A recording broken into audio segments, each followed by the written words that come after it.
Hola. Una de las cosas que habéis preguntado, algunas de vosotras estos días después del vídeo sobre el lawfare,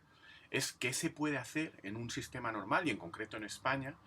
para tratar de enmendar posibles excesos por parte de un juez cuando ocurre lo que estamos viendo, ¿no? Es decir, que hay un juez en un órgano con muchos poderes represivos que tenían una razón histórica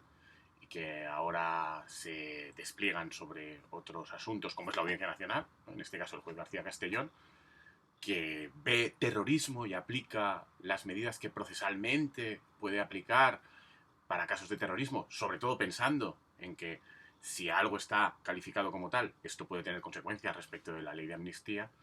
en una situación en la que manifiestamente no lo hay, nadie ve el terrorismo y no se compadece esa calificación con lo que es una calificación coherente con la historia legislativa y judicial en España sobre terrorismo. O lo que está ocurriendo con el juez Aguirre en Barcelona, que tiene abierta desde hace años una causa que le permite todo tipo de investigaciones, que cuando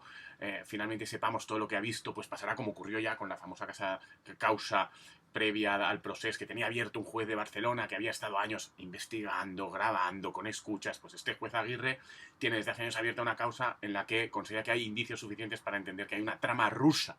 que permite abrir, investigar y a saber qué más cosas a partir de un supuesto acuerdo entre Putin y Puigdemont para intercambiarse favores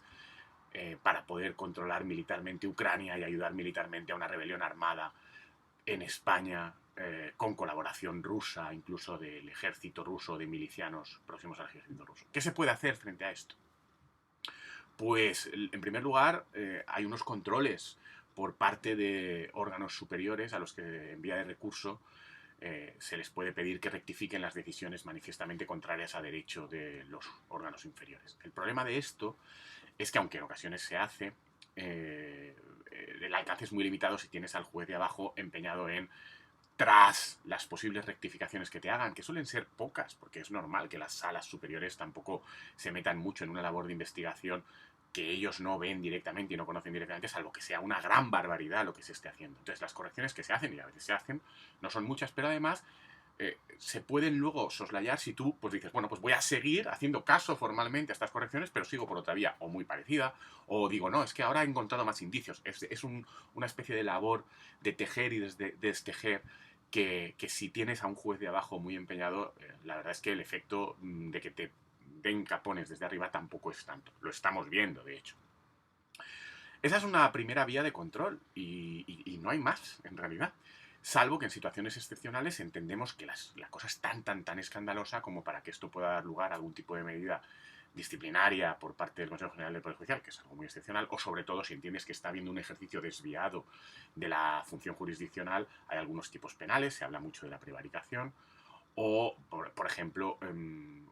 que la prevaricación requiere estar haciéndolo mal y estar haciéndolo mal a sabiendas de que se hace mal. Por ejemplo, yo soy perfectamente consciente de que no hay terrorismo y aún así. Yo soy perfectamente consciente de que no hay alta traición ni un intento de facilitar que Rusia invada parte de España y aún así.